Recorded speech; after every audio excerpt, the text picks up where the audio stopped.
And I think we should start now. My name is Steve Morris. I'm the Chief Executive Officer at Mansfield Community and Voluntary Service, and I'm very humbled to welcome you all to this Learning Disability Listening event. Welcome everyone to the Learning Disability Listening event. It's great to see so many people. And before we move on, there's just a few housekeeping points that I'd like to go through. I think Joe's going to put up a slide as well. Please keep your microphone on mute to minimise background noise unless you were invited to speak, at which point it would be good if you could introduce yourself.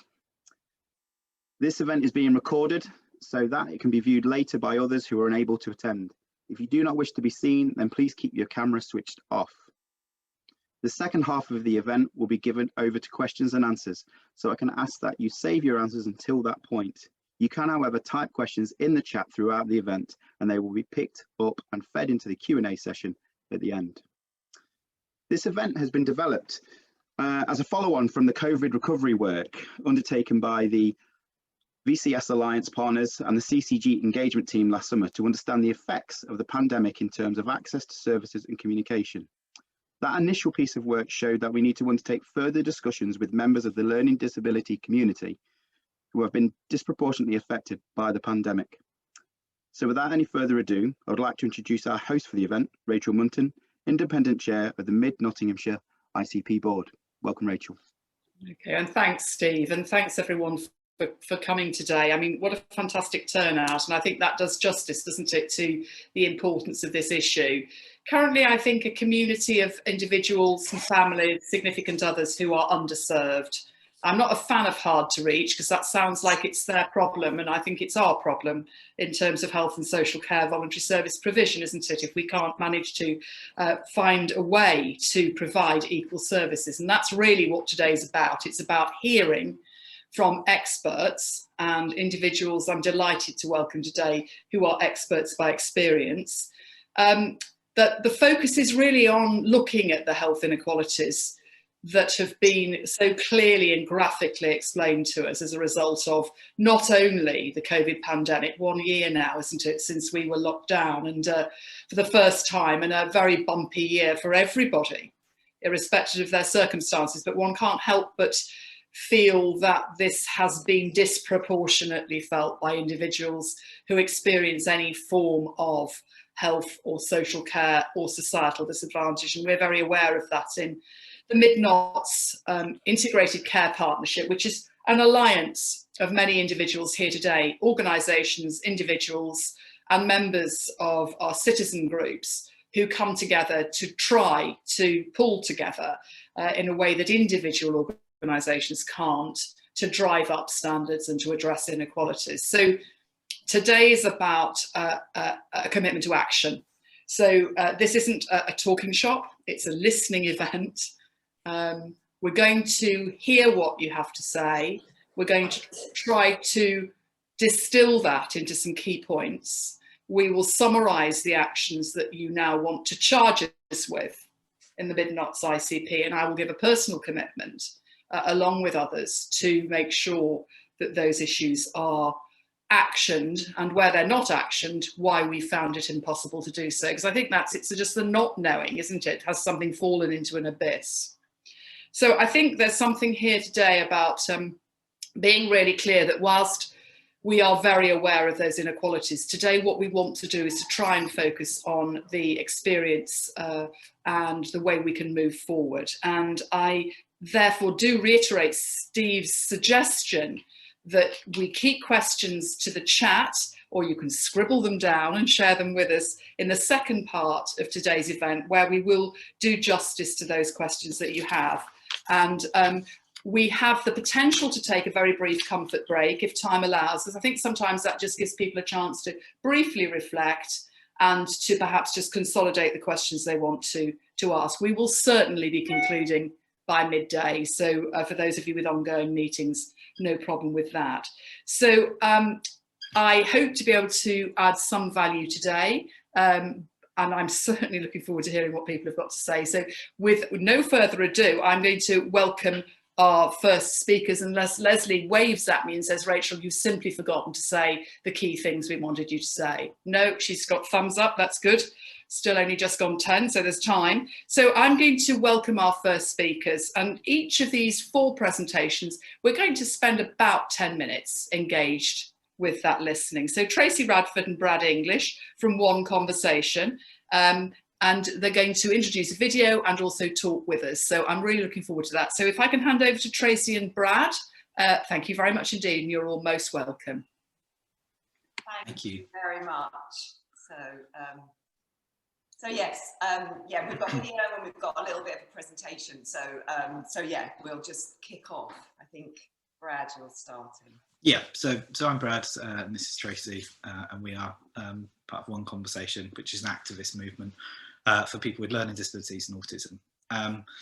So the whole idea of the listening event coming up and where this all started, its inception was quite soon after some conversations that Tracy and I were having in a meeting with Leslie and Sarah, and we were talking about communication and how this was back in the summer, so relatively early in us getting acclimatized to the pandemic, talking about communication, how important it was and what was really happening for people with learning disabilities and autism.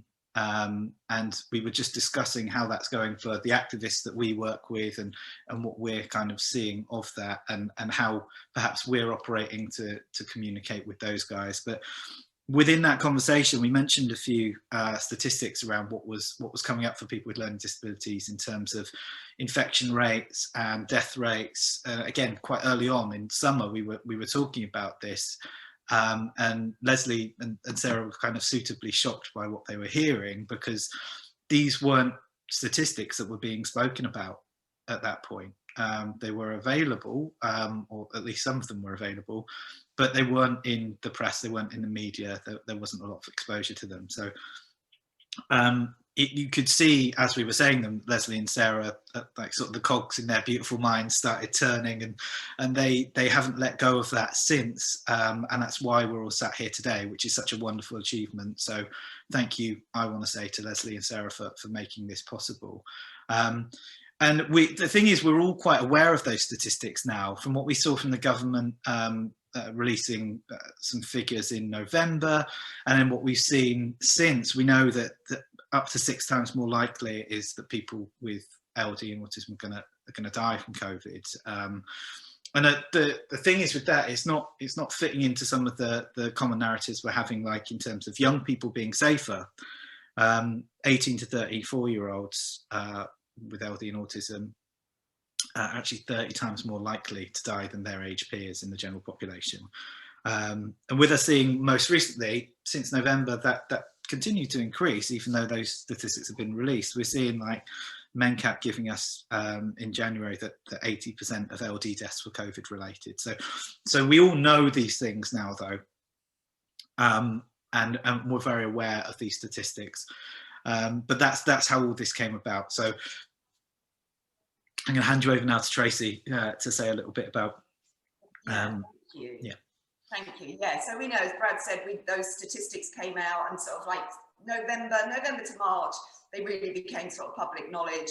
But it took, we all know that the Twitter campaign and the campaign that Jo Whiley, Radio 2 presenter Jo Whiley, did. She started to talk about the inequality, but it was when she was offered a vaccination before her sister, who has Down syndrome, was offered a vaccination, that it really caught fire and it went mad. And the result of that was that these guys were made a higher priority, and so everybody is now being vaccinated.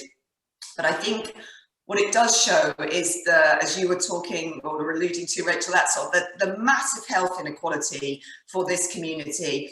But not only the health inequality, but actually the social value inequity that this community face. And I think now we've got to the point where we know the health statistics, and that actually we cannot ignore the social inequality and inequity that this community still face. The genie's out of the bottle. So I think now we're not stuffing it back in. We're going to deal with it and talk. And so, you know, I think it's just, we know it wasn't working, and we now need to find sort of tangible and sustainable solutions to moving forward, which won't be a quick process. It will be an ongoing one. But that's why we're here, and we're not coming with sort of like masses of answers, but it is about listening and doing, and that listening process is quite hard, because, you know, anyone that works with this community knows that people with LD and autism, you know, you have to work quite hard to listen to what they're saying, because they say things they want to please, or they repeat what you said, and so that,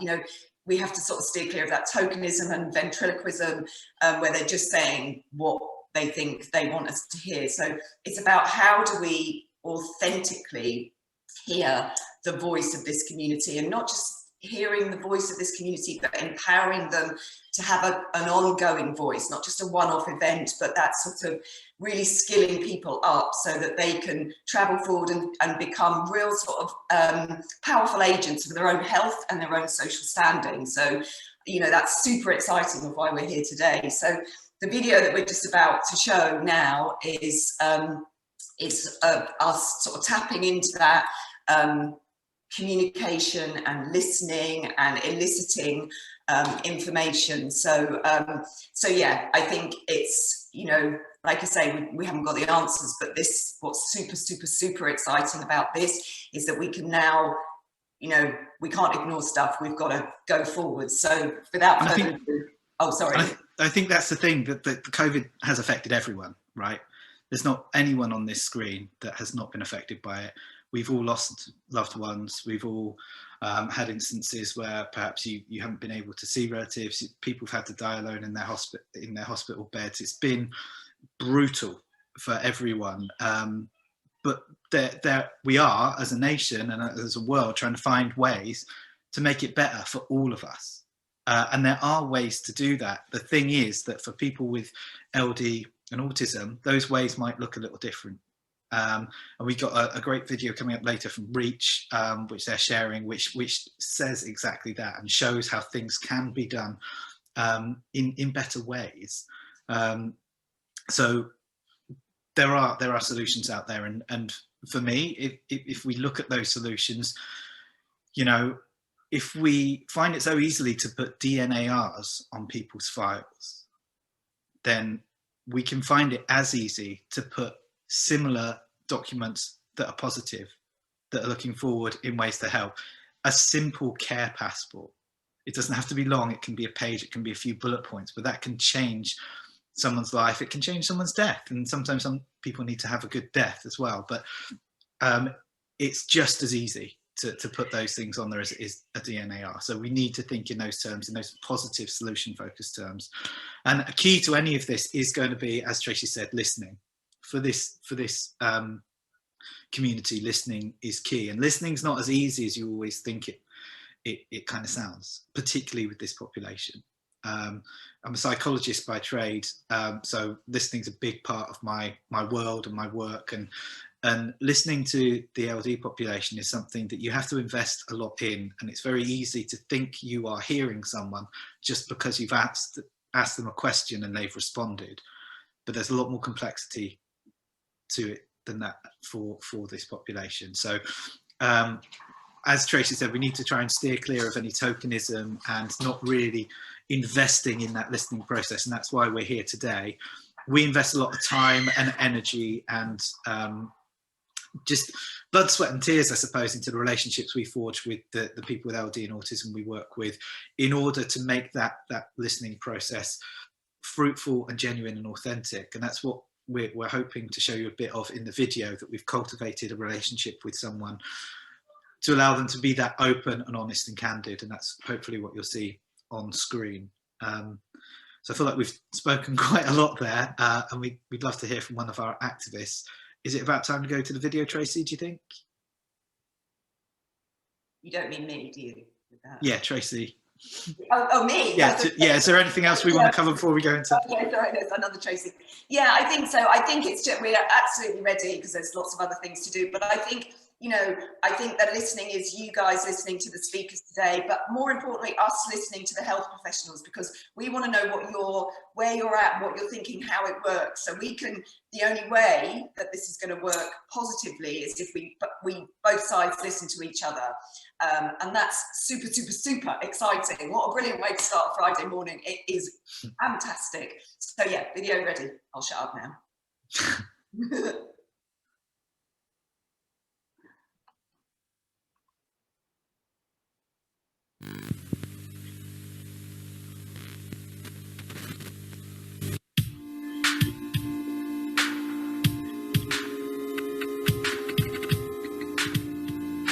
Okay, so Chris, here we go. We're going to talk COVID. So vaccination. So in 3 words, what has the vaccination process been like for you? Difficult, confusing, and nerve-wracking. So you had your jab about a week ago? Just over a week. Okay, so people started getting vaccinated in December. How was that? How was that when people started to get vaccinated for you? What were you thinking?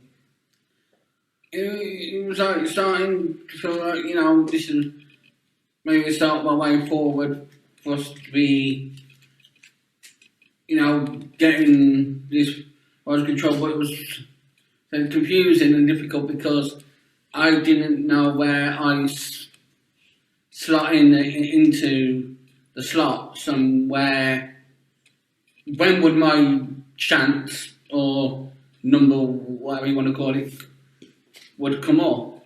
I didn't know if I was going on about the critically vulnerable. I didn't know if I was on that list or not. So just information really about where I was, or information to say your turn was coming, where you fitted in would have been quite helpful. I wanted to actually, a friend of mine who had the jab sent me the information across and says you can give these a call or go to this website and you can actually book your jab, you know, because you fall into, I believe you fall into this category. And when I found out, yes, I did, and I managed to book my jab and get it done. Okay, but you heard nothing from your GP surgery? No, not until, in fact, Monday this week, saying you're now classed in the critical vulnerable category, you can now book your jab. Okay, but you'd already... But I already got my first jab and already got my second jab already lined up. Okay, and how did it feel when you got your jab? Great, and you know, it was felt, you know, part of the solution, you know, I'm getting myself covered and protected, so, you know, when we go back to the new norm, that, you know, I'm going to be able to at least come out and enjoy myself. Yeah, take part. Take part in the new norm as it will be then. Yeah, nice, cool. Okay, we're going to move on to access to services now. So, in 3 words, what was 2020 like in terms of accessing services? So that's healthcare, groups or organisations. Lonely, outcasted, and damn right annoying with the barriers I kept facing. Okay, that's a lot of words. We're going to have to... Well, you know me, Tracy. Yeah, we might have to talk about that. I'm a man of a lot of words. Clearly. So what then, Chris, could have made this a less painful and stressful experience for you? More understanding and find out where I was, like mentioned in the previous question, on the vulnerable listen category, because every time I applied, you know, it was like, have we got this, or this, and they were like, I don't know. So that's where the barriers always came. Okay, and in terms of like health services and stuff, you have quite a lot of other health conditions. Have you been able to access those appointments that you normally have? No, they've actually, a lot of them have actually been cancelled. But not knowing is you know, the worst. Yeah. Okay, so not knowing seems to be a bit of a theme for 2020, would you say? Yes, not knowing. So yeah, so for other people with learning disabilities, what could have been done to make 2020 better? Information, part of that breaks it down. That makes it easier, bite-sized chunks for us to understand. That's not too patronising, either. You know, easy to understand, either by face-to-face or an easier written letter. Yeah. But don't use like the big words. You know, just break it down for us to understand. Yeah. That's not an unreasonable request. So in 3 words then, Chris, what have you made of the government's roadmap out of lockdown? Confusing, difficult to understand, and hard. So is there something then that could have been done to make that announcement, the government's announcement, better for you? Well, yeah, you know, do something like they used to do back in the day when I was a kid, called Newsround, or as you mentioned, BBC Newsbeat, where they break it down in manageable and to understand. Even if it's, I know, half an hour after the Prime Minister has done his press conference with using all the big words and the big slides and saying this, that, and the others, like stay at home but don't stay at home, go out but don't go out. You know, break it down in, I don't know, maybe in a half an hour show that tailors to the younger people or the younger or people with disabilities as well, so we can still feel part of the normal and everybody else, but it's just broken down for us to understand. Yeah. And do you think, is that just you, or do you think other people would? I think everybody would benefit from that. Yeah. You know, I think if you went out and did the survey and asked, I don't know, 50 disabled people who've understood what we're saying, I can guarantee half of them, or nearly all of them would say, no, I just gone. So having something out there for them, so they can feel included, and it's broken down for them to understand, so they know what's happening. And why do you think it would be important then for the government or local authority or whoever did that? Why is it important that that sort of provision or service is provided? Because then they are including us, they are bringing us inside and including us, you know, instead of feeling like we're looking through a two-way mirror and feeling left out, like we want to break this through, we want to be part of your society, so let us in. You know, doing it like breaking it down for us is saying, well, opening the door and saying, well, coming in then, you know, and just introducing us into that society and life. Yeah, so it's like a welcome. Yeah. So they're acknowledging you, they're not patronising you, they're just sort of going, okay, we understand that we need to make this much more easy for you to access and to process. Understand and digest, yeah. Yeah, so we're going to do that because we want you. Yeah. We want you in this world. Yeah, we want you part of this world, you know. Times now, you know, fed up of being left out. It's about time, you know, the world accepts us and invites us in.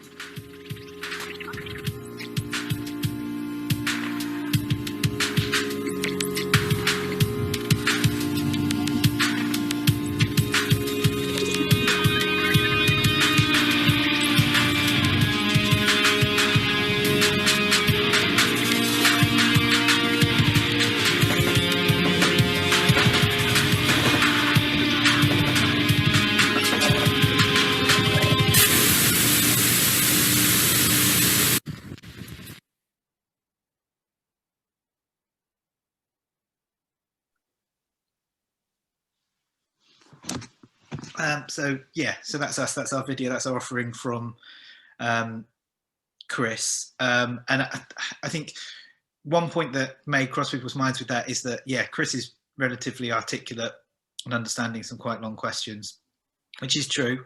We've worked hard with him to understand some of those things, but he is on the sort of mild to moderate range but we have to acknowledge the statistics out there saying what a proportion of these COVID deaths have been people within the mild to moderate range.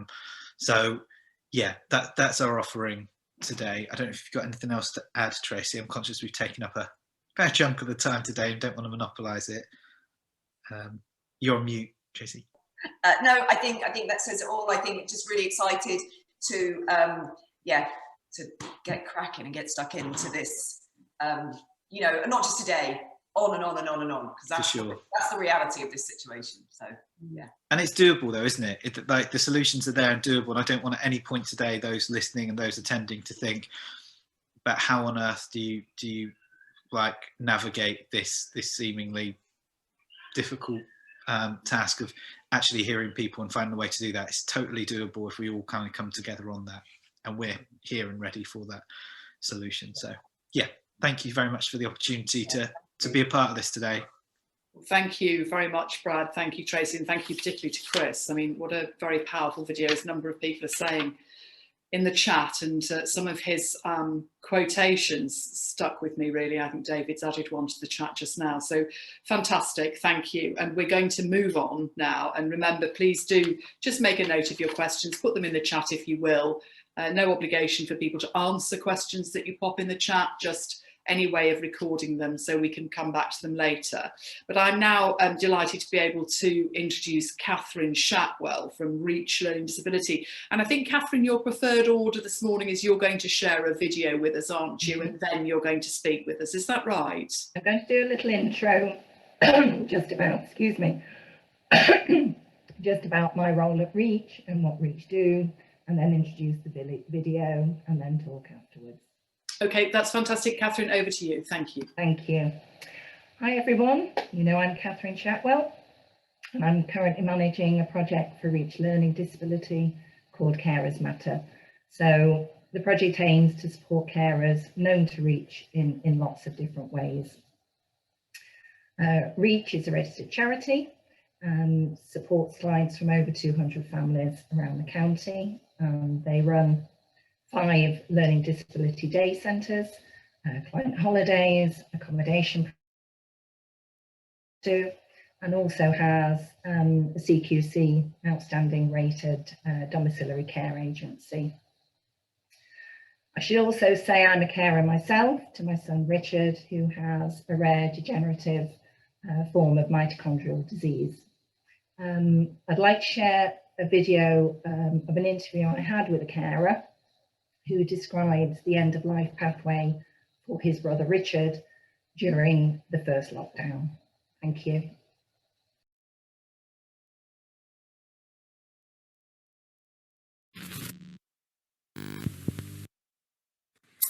Richard was born with Down syndrome in 1960.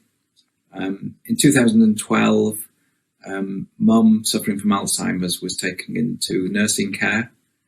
And Richard, who coincidentally had already been diagnosed as being in the early stages of Alzheimer's himself, Richard came across to Nottinghamshire to live close to where I work. At the beginning of last year, Richard entered into an end-of-life pathway. I think mid-April he had a chest infection. He was rushed into hospital in the middle of the night. His care support worker, Melissa, went with him. Melissa delivered him to the door in the ambulance and was frankly mortified, of course, that she couldn't step inside the hospital.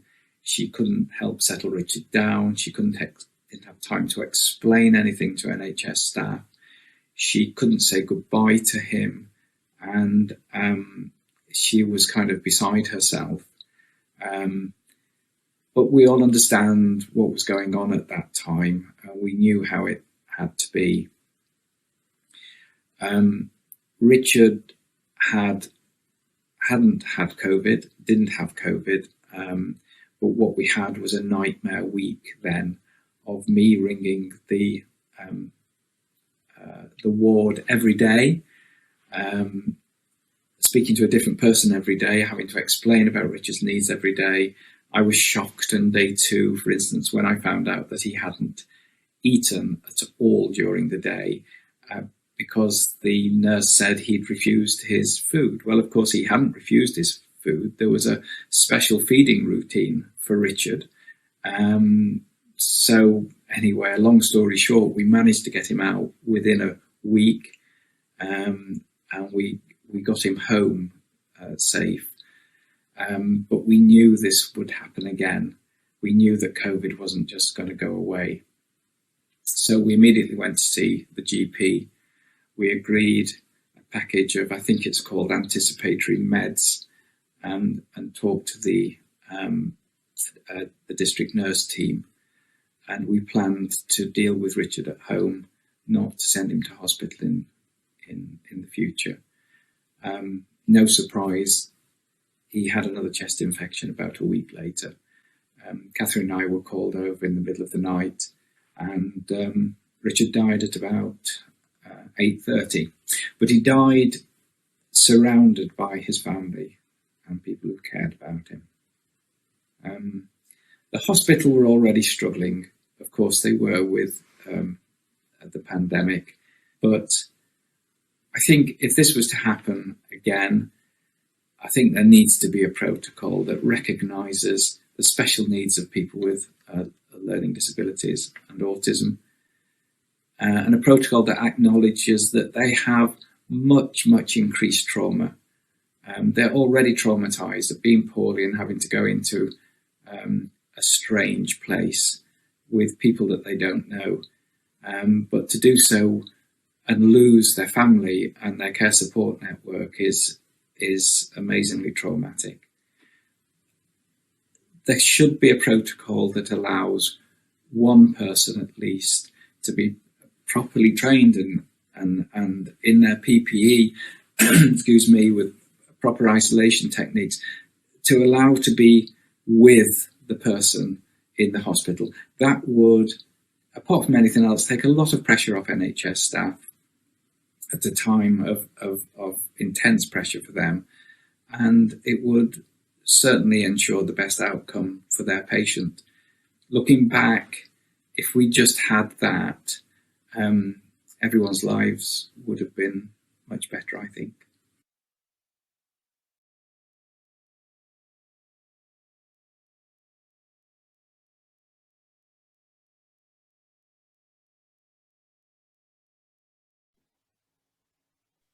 You're on mute, Catherine.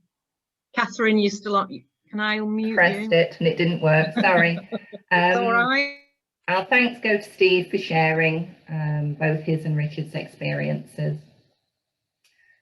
The pandemic has clearly been challenging for many families, and of course the NHS has been under extreme pressure, to say the least. Hopefully though, as we are coming out of the second wave and lockdown is lifting, it's a time for reflection and lessons learned. COVID-19 is not going away, so we've all got to learn to live with it. So what would help people with learning disabilities and autism and their carers?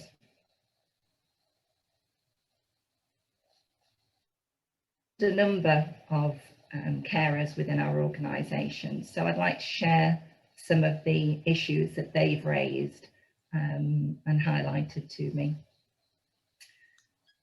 The need for improved mandatory training in learning disabilities and autism across the NHS. That would enable a greater understanding of the challenges faced by them and their right within the Equality Act 2010 to reasonable adjustments to be made. One example is remote consultations. These are not effective for many people with a learning disability and autism. So consultations need to be undertaken face-to-face whenever possible. One carer mentioned that many of his son's outpatient appointments were continually cancelled. His son's podiatry service ceased, yet the need remained. Another comment was that local specialised services have reduced which means that carers have to travel much further to meet their caring responsibilities. And many of them don't have their own transport.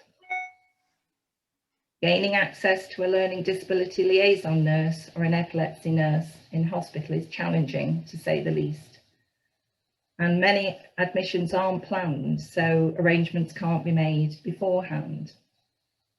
Greater resources are required in this area. And as mentioned previously, mandatory and widespread training would enable staff to sort of ease the pressure on those specialist nurses. At one pre-COVID hospital stay, Steve told me that a nurse had not recognised that his brother was actually suffering a seizure, and that he looked just the same as when he was admitted. Sometime later, she did, however, acknowledge her mistake. Richard's epilepsy medication needed reviewing as his dementia progressed, but staff were not equipped to recognise it. GPs need to promote annual health checks, as people with autism and those with mild learning disabilities are not always recorded on the Learning Disability Register. Information could also be shared at annual health checks, such as hospital passports, vaccinations, and information should always be available in a format that meets the Accessible Information Standard. End-of-life pathway information suitable for people with learning disabilities and autism could also be shared when appropriate. It isn't just about planning for a good quality life, but also, when needed, planning for the inevitable.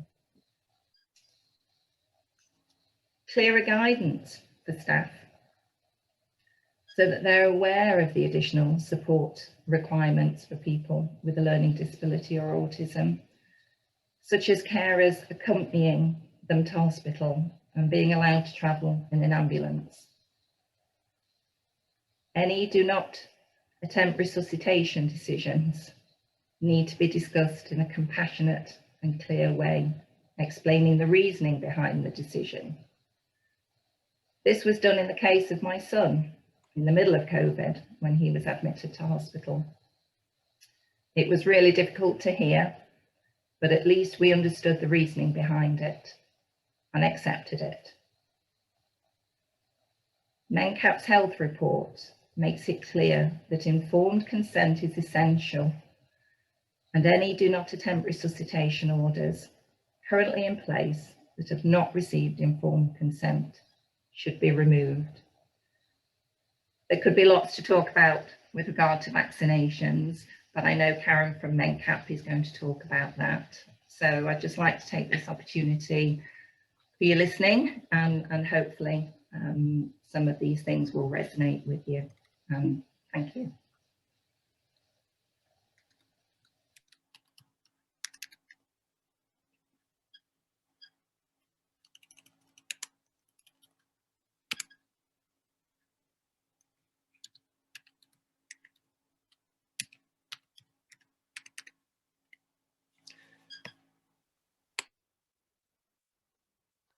You're on mute.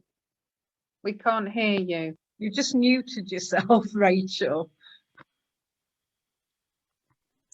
And a moment ago, I was booted out of it by my internet, so apologies for that moment of inactivity. But Catherine, perhaps it gave people a chance to further reflect on what you said, and apologies, colleagues. So again, thanks to Richard, Steve, and also to Melissa, who was with Richard, as we heard, as he approached an admission to hospital, the role of carers writ large, and also the chat is beginning to pick that up. So thanks for that. So I'm going to move on, and thank you again, Catherine. And our next presentation is Karen Aspley from MENCAP. Thank you, Karen.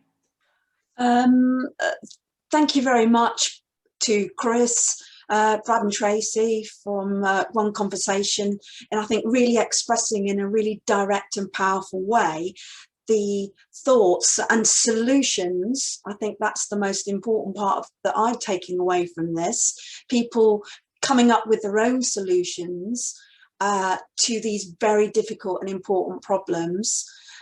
People with learning disabilities can solve their own problems if we listen and give them the opportunity to do so. And thank you to Catherine I feel quite choked actually, for that very moving story about the perspective from a carer's point of view. And I think very many lessons there to be learnt. So what I'm going to do in my short section is to focus really on the practical and everyday experience of going for a COVID jab. And from our experience here, both at Nottingham MenCap and those of all our users and the people coming into the centre, and how we've kind of managed things here. So I will just share, hopefully I've got sharing rights, have I? I will share my presentation.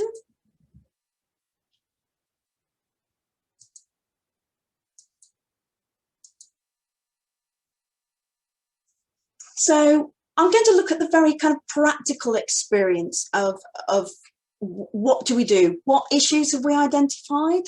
And some solutions in there as well, or some maybe signposting towards potential solutions. And before vaccination, what we actually found was that there was a real kind of confusion and dilemma about our users were coming into the centre. What do I do? What do I do? We've heard it on the radio. We can go and get vaccinated. No one's actually spoken to us. And at that point, we realised that a lot of the people with mild learning disability and autism weren't always on the disability register, and therefore they weren't really very clearly identified as needing additional support and extra communication at the GP surgery level. And, you know, we were doing lots of phone calls to supporting people to contact their GPs to make sure that, you know, they did have their eligibility to go into a centre and get a vaccination. Many people reported that they were very worried about this, and they really, you know, weren't sure how to proceed.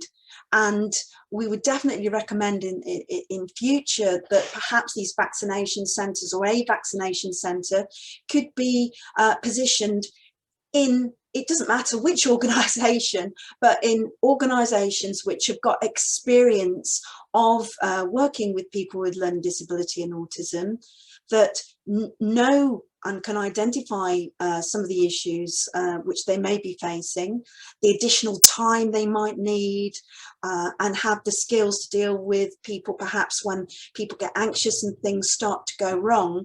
And we'd very much recommend, and in fact I think we did offer in the early days, that we were happy to be a vaccination centre, not just for our own clients but for other learning disabled clients as well. And at that time, it, you know, that wasn't a possibility, but we definitely would suggest that that might be an excellent way forward. I looked at all the material before running sessions for people at the centre, and the bits of information which I found over a period of time, nothing really was kind of coordinated, but a big shout out to Alex from Mid Notts VCS, who is just absolutely fantastic at getting really useful information out to people, and I constantly get a stream of emails from him, some of which were really, really useful. The three kind of guides that we found were both from Public Health England, the Royal MenCap, and the Nottingham County Council guide. Colin, would it be all right if you could come back in a moment, my friend? Is that all right? Yeah. If you come back in just a moment? Yeah. Great. Cheers, Colin. I'll leave it. Fine. That's lovely. Thank you. Sorry, I'll leave it. This is the world of LD. You can plan, but then life happens. So In terms of easy read guides, the Public Health England guide, which was the first one which I had access to, the third symbol on the very first page was a big discussion about death and with an RAP symbol next to it. And we certainly didn't feel that was the best of starts in discussing and reducing anxiety around vaccination. Of course, these are very important discussions to have, and we're currently working with Royal Mencap on improving a response to end-of-life care and the way death is managed and discussed in our society, and particularly with people with learning disability. But I think in this situation, with discussing vaccination amongst a culture of anxiety, that perhaps that being the third symbol, we didn't feel really was very helpful. And what we ended up doing was actually cherry picking and photocopying individual sheets from that particular guide. We very much found that the Royal Mencap and the Nottingham County Council guide were very much more useful. The thing that we really found incredibly valuable and was absolutely fabulous was the YouTube loaded video interview. Absolutely great video, very clear, very understandable, and a really useful tool. It would have been really helpful, I think, perhaps. Thank you to Alex for forwarding that to me. But I know from talking to other colleagues in other organisations that it was very kind of piecemeal and haphazard. There was some fantastic material out there, but where is it? How do I get hold of it? And does it really exist? So I think maybe some consistent control around those messages, and we do understand the pressure that everybody has been under during this time. So this is obviously being said in the spirit of constructive improvement for us all to do this and to improve the situation for people with learning disabilities in the future. So how did we practically manage it? Well, there was anxiety, we wanted to support people, so we ran some very practical sessions involving role play, lots of hats, literally step-by-step process through the vaccination centre, people standing with clipboards to simulate the booking in processes, the constant moving of seats from one location to another to get people used to that. And we kind of did it in a light way. It wasn't a heavy session. You know, we had some laughs alongside it. And really just allow people to think through how it was going to work for them and have at least some image in their mind of what's likely to happen. And our members were very reassured by going through this process. And it really helped us identify misconceptions and issues which some of our members had. The really big issue that we clearly identified, I don't know if you can see my hands, but I asked people, how big do you think this injection's going to be? And the answer was between roughly 25 and 80 centimetres. So I was asking people to move their hands closer and closer and closer and closer and closer together to actually show them how small those syringes actually were. I did manage to get hold of some 2.5 ml syringes, and in reality, of course, the syringes are even smaller than that. And people couldn't believe it. And on discussion, what we'd realised is that because of the media coverage of injections, people do tend to go in on a Zoom on the actual injection on the television, combined, I think, with the watching of some horror films and other things which people had seen, led people to believe that this injection was going to be absolutely enormous. And they couldn't believe quite how small it was going to be in reality. Time was identified as a really critical issue.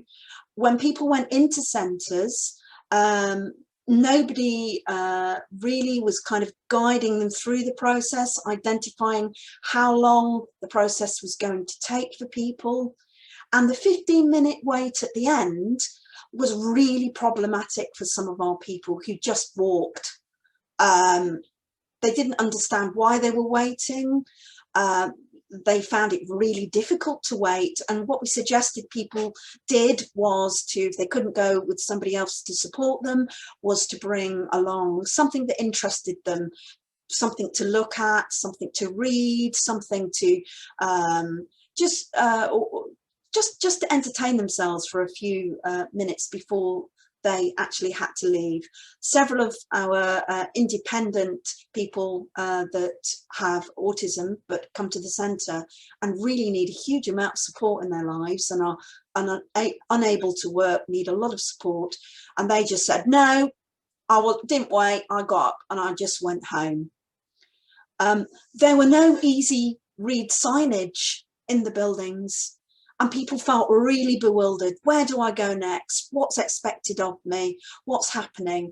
And whilst everybody at the centre was really, really nice, and we've got nothing but praise, everyone has come back from the NHS saying, oh, the people were really nice, but I didn't really know quite what to do. And everything was very, very fast. So this was feedback that we gained from people as they kind of came into the centre, and issues that we identified for some of these individuals before going in as well, and were able to kind of put at least some advice to them to how they'd be able to manage the process more easily. So suggestions that it's not just ourselves, all of us in the centre and the people who attend the centre, yeah, we want some signs, we want some help to know where we need to go, what we need to do. And what would be really great, and please, my colleagues at the NHS, we can't get enough film, a walk through and describe of what the process, what's it going to look like. And although it's going to be different because the centres are all going to look slightly different, just going through, you know, you're going to go into the door, you're going to have to sit down, then someone's going to move you into another room, somebody else is going to give you the injection, someone's going to ask you for your NHS number. That would be really, really useful and really support people's ability to deal with those situations more comfortably. We had a couple of individuals, we were absolutely convinced if nobody told them to leave at the end of the day, may well be sat there at the close of the vaccination centre. We had real worries about a couple of individuals that might happen. I think people actually prompting people rather than staff waiting to be asked, you know, asking some basic questions.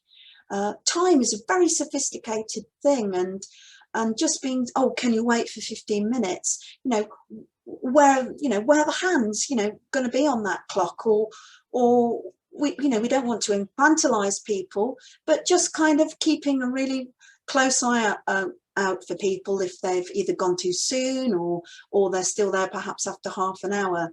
But actually maybe just giving prompts to people.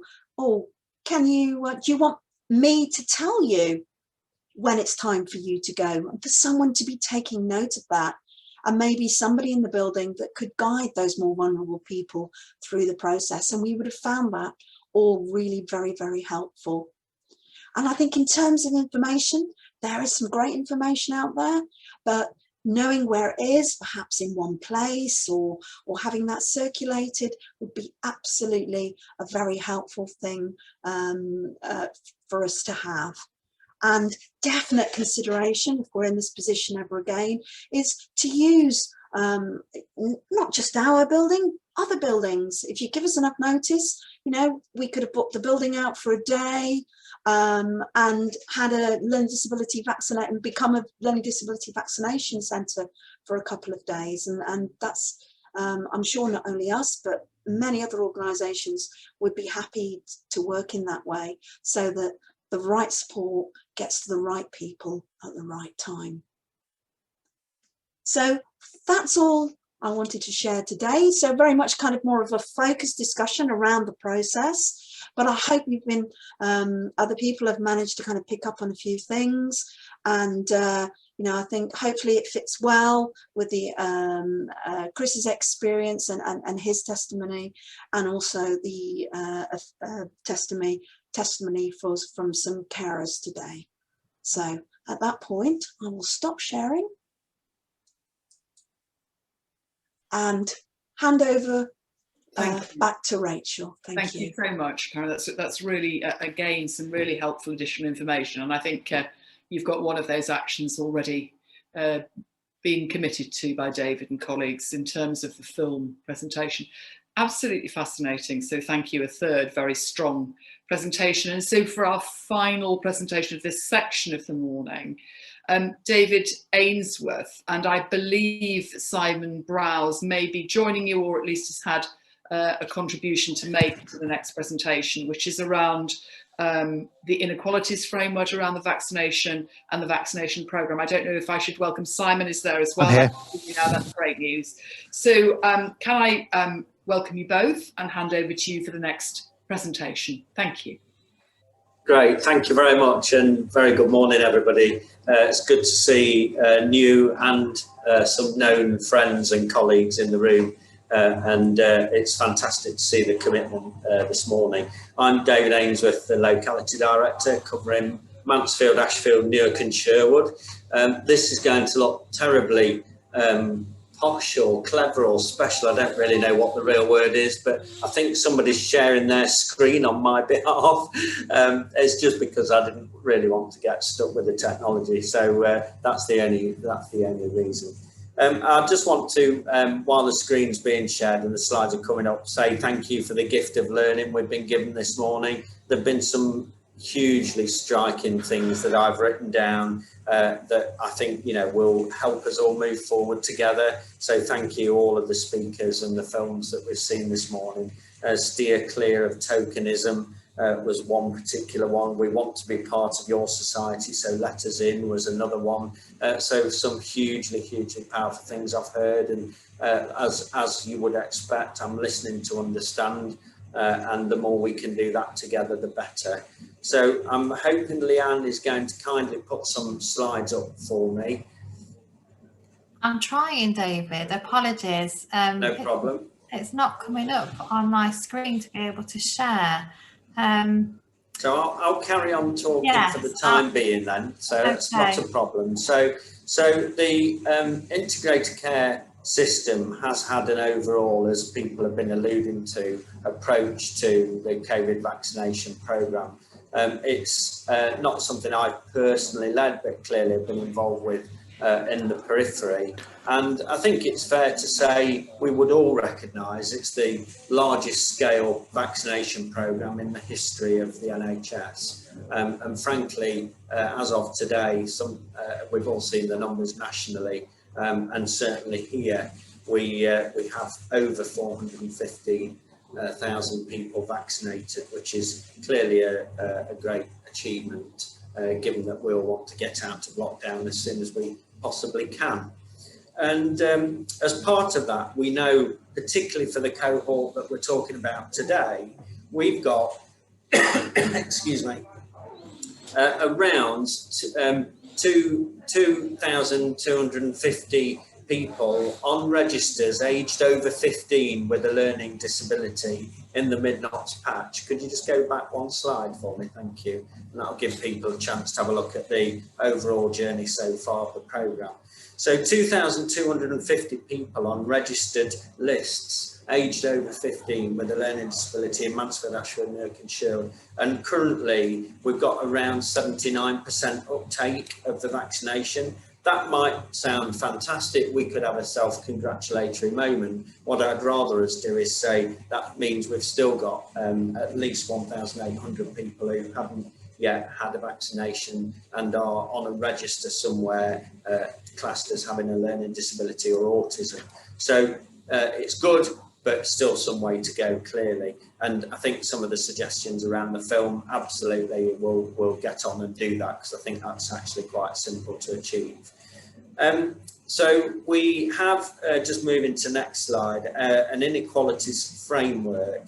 And I think the realisation, once the programme had got up and running, clearly was for the whole programme across the whole system, a logistical piece of work to say how many centres, how will the booking work, how will we get the vaccination from point A to point B, and how will we communicate to people.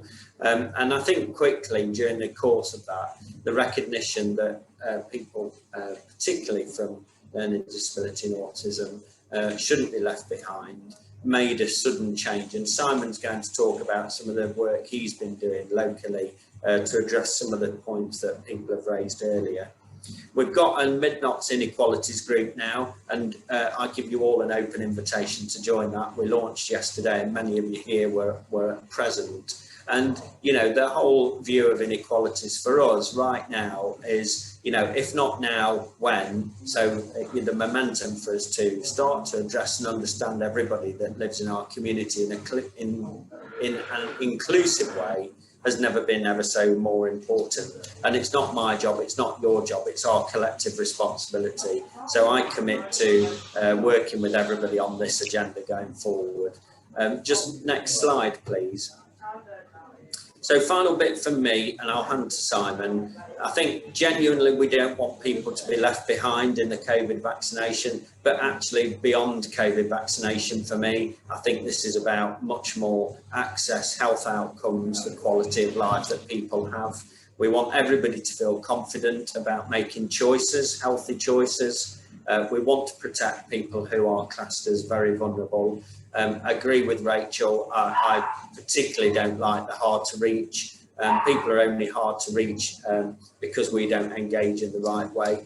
And as we've already heard, listening and engagement is key, and today is the start of that. So thank you for the time for me to be able to speak. And Simon, I'll now hand over to you to talk a bit more about the detail of the work that you've already undertaken for people experiencing COVID vaccine. Thank you. Thanks, David. So hopefully you can hear me.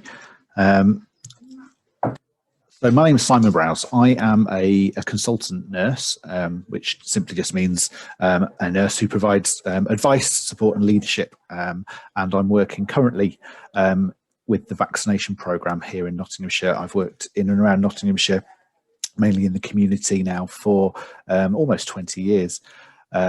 And about 5 weeks ago, I was asked to pick up the responsibility for leading the work around learning disability and autism. And more recently, I've been asked to widen that to take on some other priority groups, including people with severe mental illness, recognising that we need to do things a bit differently from the way we had been. Prior to that, I had the responsibility for leading our teams working with care homes for both older people and young people in residential care. And also I lead the clinical teams who are providing housebound visits. And as we are now developing a little bit more of a mobile service, my reach is getting a bit wider. And at the heart of the work that I've been doing has been around making sure that we don't limit people's choices by assuming anything about what people need or want in terms of getting their vaccine, but recognising that certainly in the first part of the programme, it was incredibly confusing because those of us working in the programme at times were trying to work out exactly what we should be doing and who with. So if it was difficult for those of us you know, at the front line of it, then I can't imagine how difficult it might be for some people to get the information they need to make those choices. So I've been making notes as we've gone along already today, and I think one of the things that I'm going to take back straight away is around improving the signs at our vaccination centres, because we need to make sure if people are choosing to go to a vaccination centre, that they when they get there, they need to know what they do. and I'm just seeing a comment around care homes cover supported living and people living in their own homes. Absolutely, our roving services are going to supported living, extra care facilities, and we have a dedicated team for visiting people at home as well. One of the first things I did when I took over this work was to pull together a plan of what everybody was already doing, so that it was in one place. And what I've been doing as I go along is updating that and sending it out to a list of people who either can contribute to it by virtue of their experience and expertise, or who need to be kept informed. And earlier on, I did contact both the local MenCap organisations via their online contact pages and shared my initial plan, and invited contributions now, and that's still an open invitation.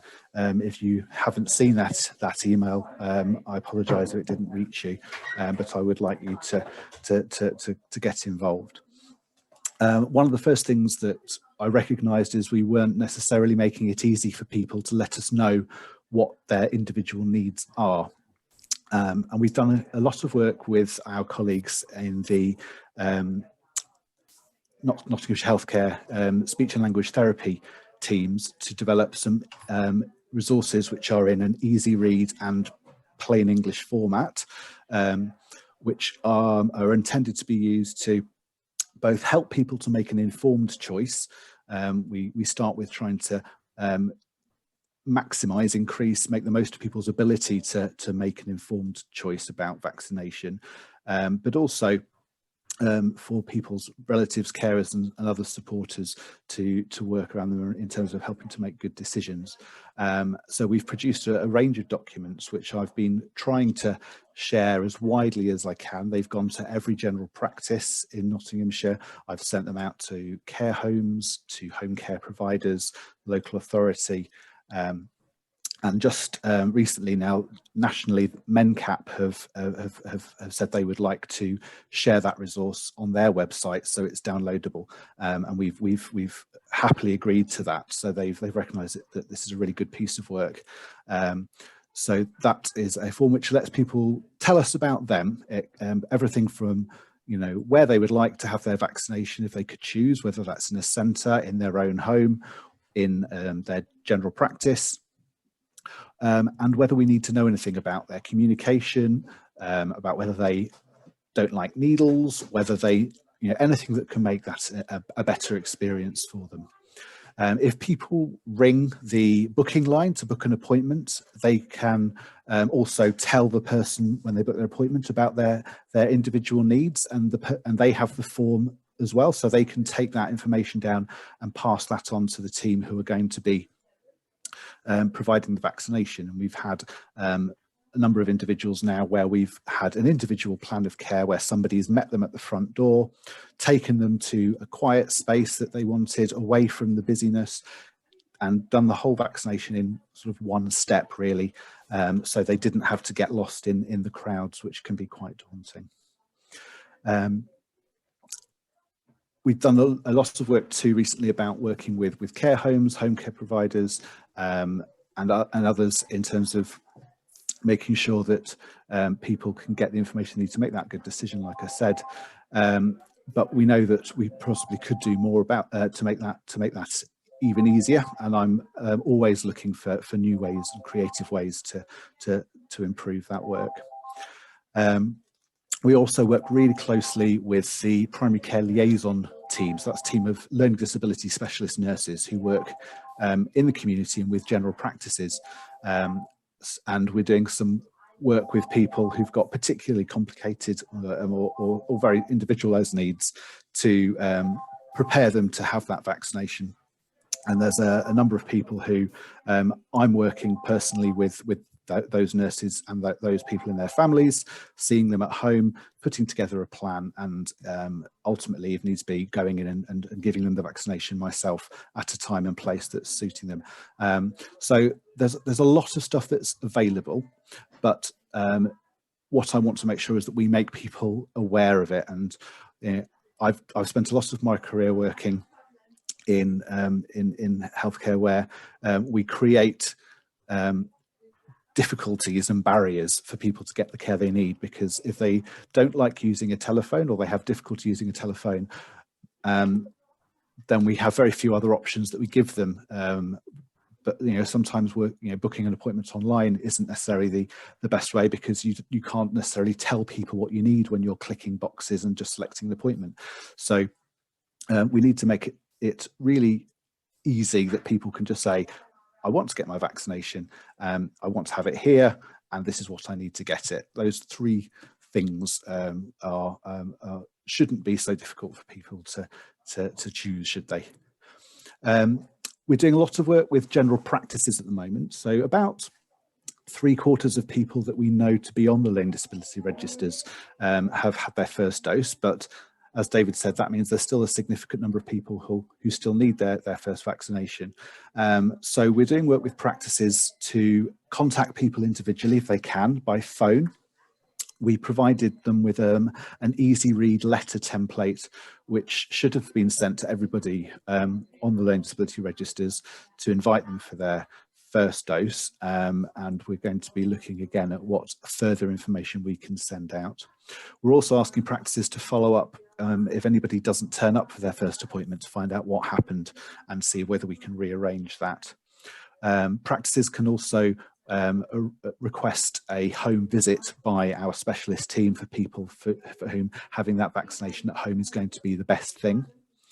There are a number of people under 18 who need vaccination, and that's been undertaken so far at the two hospital hubs at Kingsmill and Queen's Medical Centre, and there are some particular medical reasons why we are vaccinating young people in hospital as a preference, and that's mainly to do with safety.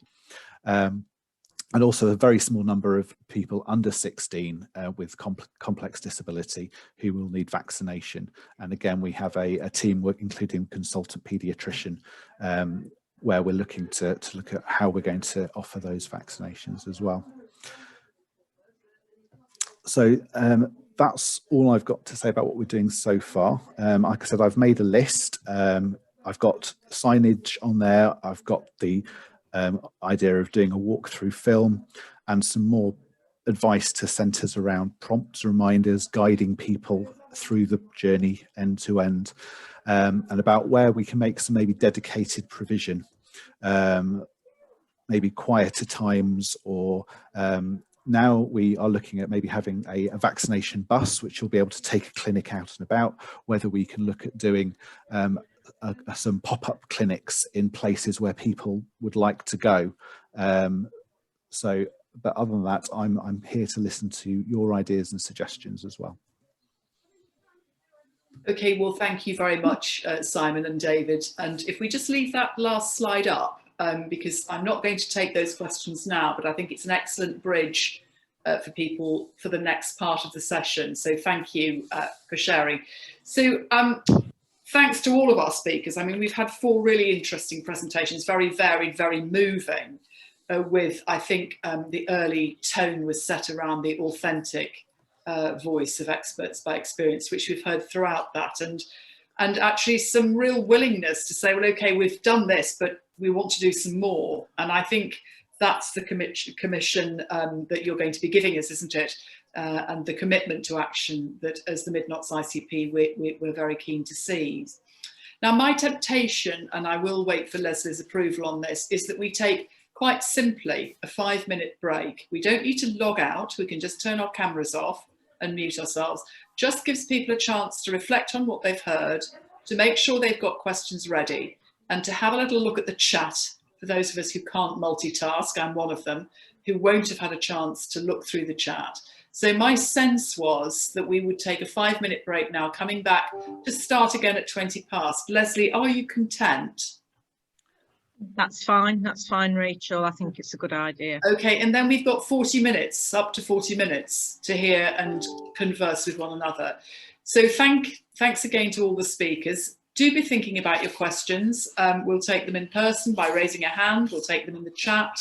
if you signal them as questions. The organisers will now be combing through the chat to make sure they've got those questions, and we'll see you again at 11:20. Okay, thank you.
Monitor.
Okay, welcome back everybody. Just waiting for one person, I think now.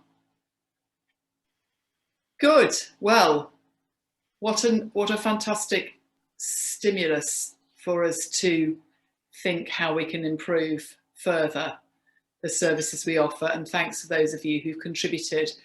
My role in this is just to make sure that we keep attention on those people who want to ask questions. And I wanted, first of all, to come to Steve, I think, if I may, for the first question. I think he had his hand up, Stephen Brown. If you wanted to unmute, Stephen, and we could come to you first. And then, Leslie, I think the plan is that unless there's someone terribly obvious, you're going to help me to guide the responder, aren't you? So, Stephen, do you want to ask your question, please? If you'd like to introduce yourself, that will be helpful to people who don't know you, Stephen. Thanks. Hi, thanks, Rachel. I wasn't aware I had raised my hands, but I'm an interloper here. I'm Stephen Brown. I'm the head of corporate services at Bassetlaw District Council. So obviously we fall in a different CCG and ICS, so I found it really fascinating, but I was particularly interested in the information that had been provided to PCNs that had been mentioned, and I'm just wondering whether that will will apply in Bassetlaw, or because we sit outside, whether that will be a different arrangement that I need to be talking to our CCG about. Okay, I guess I thank you, Stephen. David, would you be able to have a go at that one and then pass the baton if not?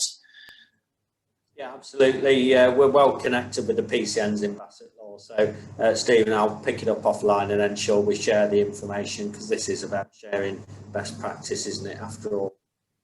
Okay, Leslie. Rachel, can I just mention that we've had a few comments about the acronyms that we're using, and another one's just slipped in there, hasn't it? PCN. So far we've had ICP, PCN, DNAR, and a couple of people have made comment in the chat about the use of these acronyms and aren't clear what they are. So we will clear that up after the event, but can people just be aware of that when we're speaking? Hayley's got a hand Sure, up. I just want to say that on each of those occasions now there is a definition in the chat for those acronyms currently used. But a really important reminder, Leslie, thank you. Hayley, please. Thank you, Rachel, and thank you everybody that's spoken today. So I'm Hayley Barsby. I'm here with three hats on, I think, really. So Chief Exec of Mansfield District Council. I'm also Deputy Exec Lead for the Mid Notts Integrated Care Partnership, not wanting to use an acronym again, but I'm also parent of two children as well with learning disabilities and autism. So I kind of sit here really with three hats on, and I kind of think about my experience with my daughter who was 16 and had her vaccination. And I think it's great listening to what everybody has said, and great as well, Simon, with all of the plans in place. But I'm unsure how we check the intention against the reality, and how we do that in a time that enables us to be much more responsive, so that the next experience by somebody with a learning disability is improved, in order for us to be able to have much more impact really at an earlier point. I'd also I've put in the chat as well that my experience outside of COVID is that the health service really adjusts itself quite well, and manages to think about the needs of individuals with learning disabilities. And it almost feels as if we've forgot that as a result of COVID. So I think, you know, my son's had many operations of having his teeth out under general anaesthetic, and we sit there with a storybook going through it and preparing him for it, and that's just the norm. But then when it comes to something quite as scary as the environment that we're currently in with regards to COVID, and that variation has gone, so when that adjustment has gone, and I just think more important than ever, that adjustment and that variation needs to be there. And how do we hopefully pick up the pace in making sure it is? Thank you, Rachel. Okay, well, thank you. And Karen, I was very struck when you spoke about, you know, the mystery about the length of the syringes and something so fundamental, and then the suggestion that came up after that about a visual or a film. I don't know, Karen, whether you wanted just to come in to respond to what we've heard from Hayley. If not, if somebody would like to indicate that they'd like to come in. I'll bring you in to respond to Hayley's point. Do you want to kick off, Karen? Karen's fighting with her headphones and a mask, I think, at the moment. Okay. In your own time, that's fine. So if you just unmute, Karen, at your own pace, and then. I apologise, I got detained on my way back to the screen. Could you just recap the question for me again, please? Sorry. Okay, are you happy for me to do that? Yeah. Yeah. So, I mean, Hayley's really talking about really an unfortunate sort of break between what she has normally expected as a mum of two young people with learning disabilities and autism. For example, the example of having dental treatment and how there's a sort of storybook to prepare, and yet this time not so much material, and the material seems to be absent. And her question is really, how do we make sure that the translation to experience now takes place? That's a really big question, and I think moving forward we've got to talk to each other and learn things as things are happening as fast as we can. I suppose that's my suggestion from the outside. I don't always have the time to kind of make materials myself, and anything made by others is always a huge bonus, and I'll take that on and use that material. So, you know, for those people who are making it, for organisations and individuals supporting loved ones, I would say that it is very important. They don't sit on shelves. They are active, usable documents, and they are, they're very important as part of our work. So yeah, I would encourage my colleagues to carry on making those, and also it's this question about communicating that to the wider organisations and to the wider environment. It's such a shame when you have brilliant resources and that they don't actually reach the intended audience. So I think it's working on that. I don't think I've got a hard solution, but I think it's all of our responsibilities perhaps to help make that happen. Sure. So that's really helpful kickoff. Does anybody else want to respond to Hayley's stimulus point? Leslie? Brad wants to come in, Rach. Yes. Yeah, so for me, I think we need to be, it's a wider scale shift in thinking towards a more universal kind of model in healthcare more broadly. I think it falls on the shoulders of learning disability services or carers to be thinking up these adaptations or raising awareness that they should be there. But really, we should be thinking in neurodiverse terms whenever a GP, whenever a surgeon, whenever anyone is seeing an individual, there is a chance they have a learning disability. So there needs to be something within the systems within our electronic processing systems within the NHS, like if you're using System 1 or using Paris or anything like that, flags and things on there that have these alerts as to these needs that are there. It doesn't have to be overly complicated for that to be flagged, and someone immediately, when you're going into anything with this individual, to think it's unforgivable for me to not do these 1, 2, 3 things because I've had it alerted to me. It would be the same as with the DNAR stuff, which is do not attempt to resuscitate orders which get placed on people's files. The same sort of thing. It's unforgivable to not honour what that says in there. And as I made the point earlier, I think when something is alerted and flagged up like that within the electronic processing systems we have within the NHS, you're sort of obliged to act in accordance with them. And that should be no different in the pandemic because we're further stretched. I mean, I work, as well as in one conversation, I work in the NHS also. So I know what that's like when you're going into a session with someone for whatever you go into. If you're made aware of something, you take that into what you're doing. It doesn't fall away because we're in a pandemic, and it shouldn't. So I think that's the accountability we should all hold upon ourselves and be making those points, if that makes sense. Yes, it does, and I think there's a real sense that, and I certainly got this from Simon's presentation, that there are a wealth of resources, many resources. One uncomfortable one from Public Health England, again mentioned this morning. But how are we disseminating those, and what can we do more? And I think that's something that the ICP, the Integrated Care Partnership, with its sort of sense of collaborating and breaking down organisational barriers, has a role in. I'm keen to action those points. Leslie, thank you. Guide me to the next question, would you please?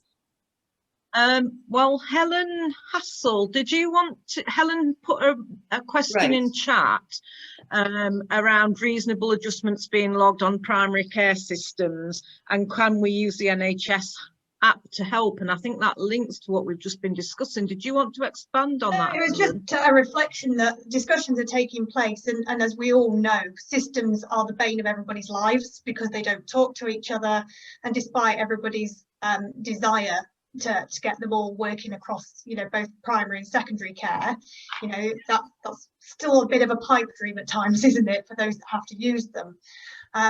But it would be really helpful if we ensure, I mean, there's a lot of work to be done, because as somebody quite rightly said earlier, somebody with milder learning difficulties or autism may not even be on the GP register, and that's another piece of work.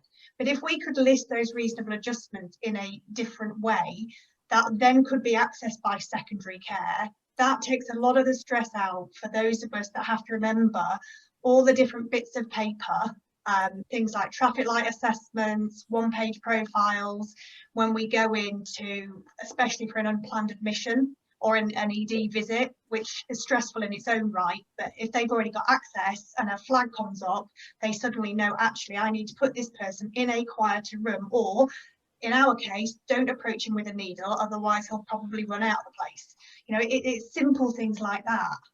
Yes. Okay. And the NHS app is something that, you know, Connected Knots has done an amazing job with, and we've got, you know, some areas have got the patients know best bit that goes with it. But again, can we use any of these digital solutions to help open up and empower people to take control? My son uses the NHS app, and it would be an ideal way to empower him to be in control of the information that's shared. Okay, so that's a really important point. Does anybody want to respond to that? Kinsey, Adele, I can see your hands are up, and Leslie, you may have other questions for me to field.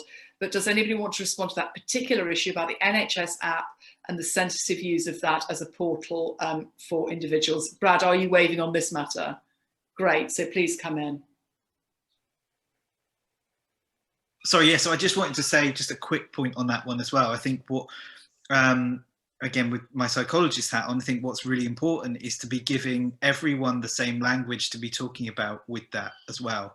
So not just the healthcare professionals, but also the people with LD or autism themselves and those around them in the carers and support network. If we all have the same term we're using, and the person, say a parent or a carer, has gone with that individual and said, can you please look at this, or having the same word that then the healthcare professional knows to go to that section or that flag or that alert or that care passport, just having that parlance in common allows not only the person to have a little bit more agency in that relationship, but it redresses the power imbalance a little bit as well, and gives the patient and those supporting them just that opportunity to be a part of their care and a part of making sure they get the right care. So yeah, I think just having that common language would be absolutely key for me. Okay, thank you, Brad, for that. So Leslie, are you happy for me to bring in Kinsey and then Adele? Yeah, I think it was Kinsey next. So and then Kinsey, Adele. again, please feel free to introduce yourself, helpful to other delegates. Thank you. Good morning all, and Kinsey Clark from Health Watch Nottingham and Nottinghamshire. And I think first I would like to say I'm really finding this extremely helpful and very productive event. And I think I would like to, my thanks also go to the colleagues who are organising this and invited us all along, because I think we probably need more of these events to understand particular issues in depth. I think it was mentioned in the chat, I think there were two things I would like to say really, which is all probably being said. One is we do need to concentrate on the point of co-production. And I think there is a huge benefit in designing services and changes and kind of keeping up with the base with the people who are the beneficiaries of those particular services.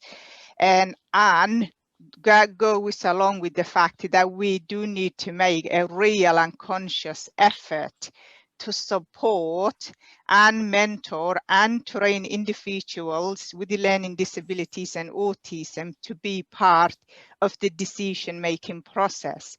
We're always finding them, oh, you know, it's too complex, or they don't understand, or it takes too much time. But if we genuinely wanted to change things for the better, we do need to invest the time, the support, the resources, and the attention to support colleagues from that community. And I use it to support people who do not speak English as their first language, and some of them speak very little or none at all. And I use it to support them to access health services. And many occasions when they don't understand what they've been told, you know, some of their staff will shout louder and louder as if that's going to make any difference.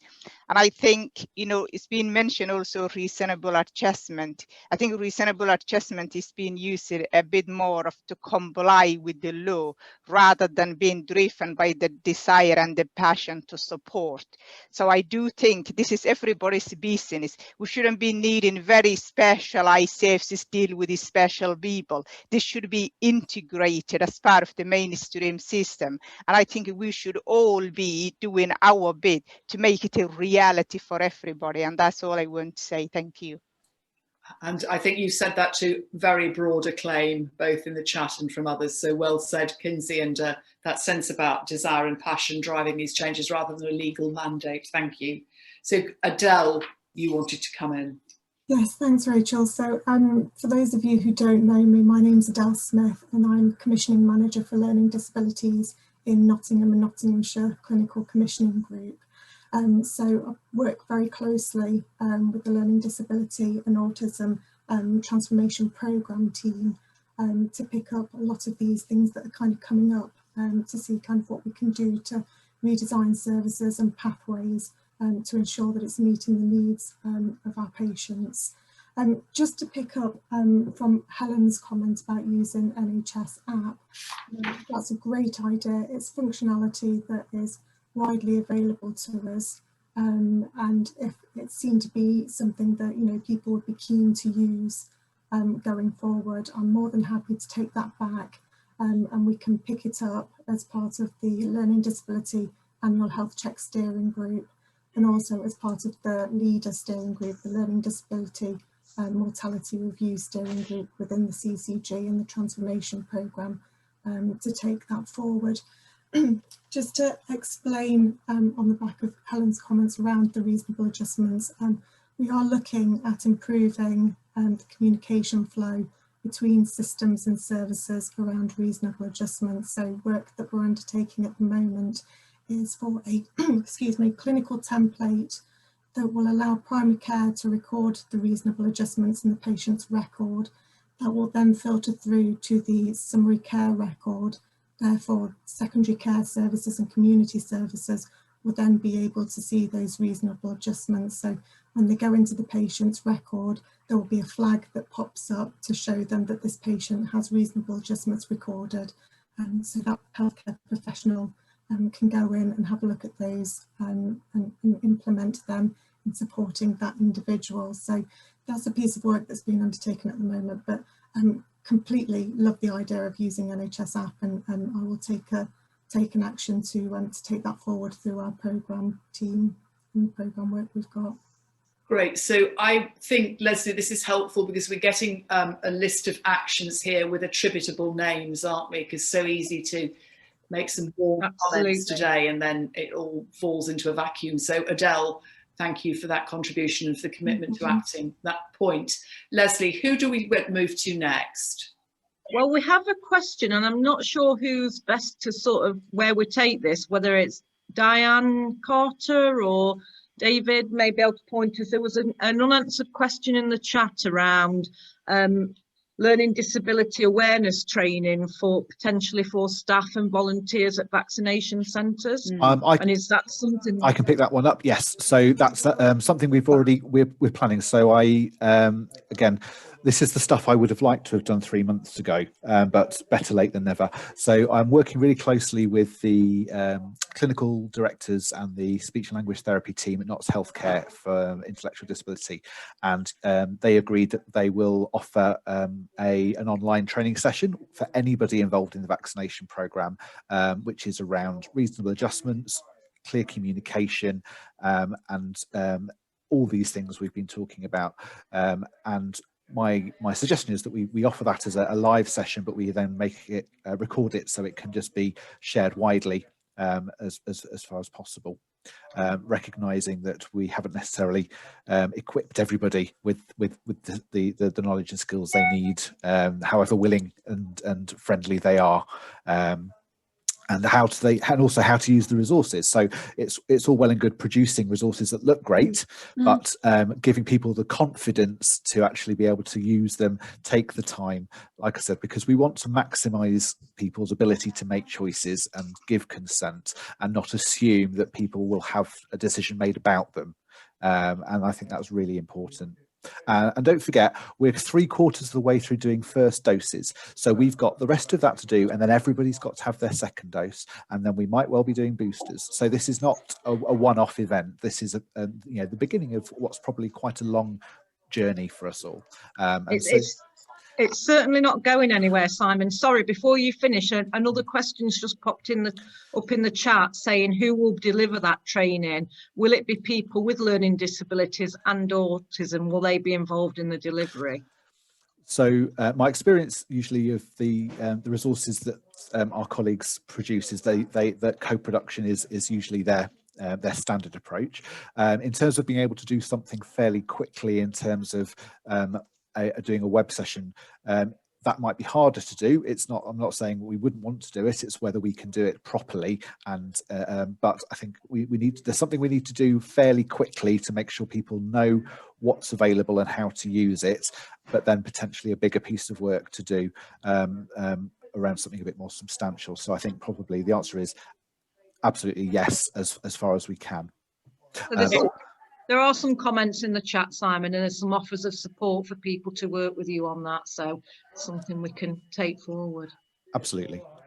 Brad, was your hand up again or not? Yeah, I just whipped it up. I was just saying, just from our experience with our activist group, it is something that things can be acted on very quickly with our guys given the right, I guess, the right group, the right time, but let's keep our ambitions really high for them, and maybe not say just because it is such a quick turnaround that they can. So, because I know you're saying, Simon, that it's others bringing in, and you don't want to put that on them, and I totally appreciate that. But just as one of the groups that would be kind of training individuals to deliver, let's keep the ambition high, because our lot can do it, no problem, kind of thing. So let's press that point home. What I think we're saying here is that is our very clear aspiration, that individuals with lived experience will be involved in this education programme. Yeah. And can I just mention something that Helen Hassell's just made a really important point, Rachel, that today, although we're focusing on the impact of the pandemic, I think it's always been our vision that lessons we learn from this will be translated to other situations. And Helen's just made that point in terms of anything we learn then being translated into things like flu clinics. So absolutely, Helen, this isn't just about the pandemic. And Tracy Radford has her hand up, Rachel. Yes, indeed. Okay, so thank you. So make sure that is sustained, an important point. Leslie, Tracy, please. I was just going to concur with what Leslie's saying. I think that although this is a very urgent situation that we're in now and things need to be put into place, I think there is a bigger and wider conversation that needs to be started and then ongoing in terms of health inequality and that social inequality. And I think it's, it would be really exciting to really put some stuff in place to make sure that this community are constantly listened to and constantly part of the solution, not just in terms of creating things, but enabling them to be part of their own solution with their own healthcare. It's a huge area, and you know, I'd really like to see it be something that people go, actually, this is bigger than COVID, and this is where it started for this community. So. Yes, it'd be fantastic if it worked to act as a springboard for some enduring positive practice, wouldn't it? Yeah. So, excellent. Leslie, to whom do I go next? I'm on mute then, Rachel. I'm just checking if I can see any more hands up. I can't see any more hands up, I don't think. Let me just look. So now's the time if you have a question. We've probably got time for 1 or 2 more questions should they arise. Otherwise, we can wrap up, but we need to give people a chance to contribute. Yeah, and there was a comment from Sean from Mansfield District Council around linking the work that we're doing here with the Community Champions project. That's some funding Mansfield District Council have managed to get around COVID safe messaging, and also our colleagues in Bassetlaw are delivering on this as well. So but any lessons that we do learn and any pieces of work that we are able to deliver in Mansfield will obviously be shared across Mid Nottinghamshire and the whole integrated care system for the county. So Sean had asked us to remember that we've got that piece of work ongoing. Sorry, was there something else in chat? Just popped in, I think. Jane, did you want to ask that question?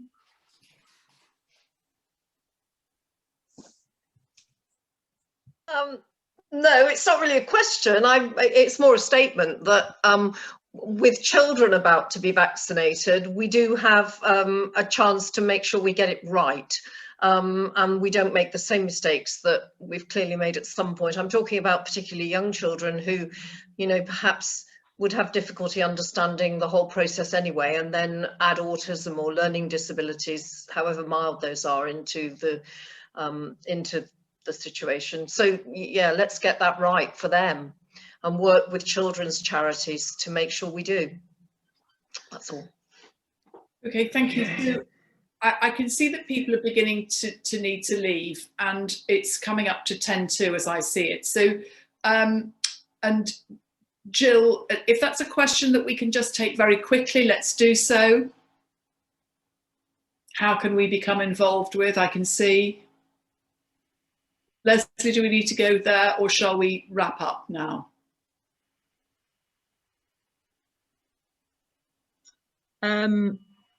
Sorry. I am trying to multitask. So Jill, how can we become involved with all of this, please? A day support services group has been set up in Nottingham and south of the county to keep us in touch with each other, share good practice, support and share information. If anyone from the ICP would like to join our meetings, I'll be very welcome. We can take that back, Jill. We'll take that back to our meeting with our CCG colleagues. There are people on the call today from the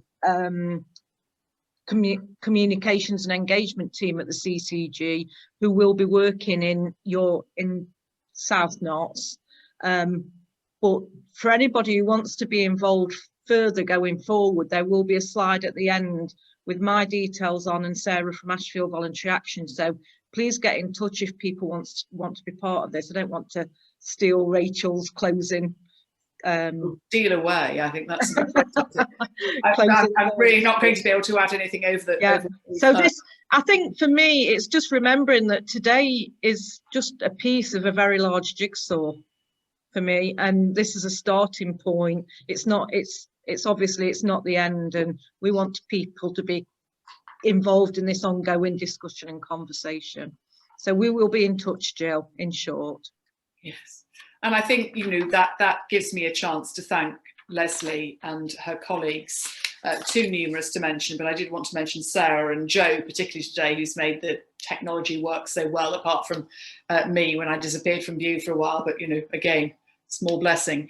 So what really we wanted to say today is thank you to them.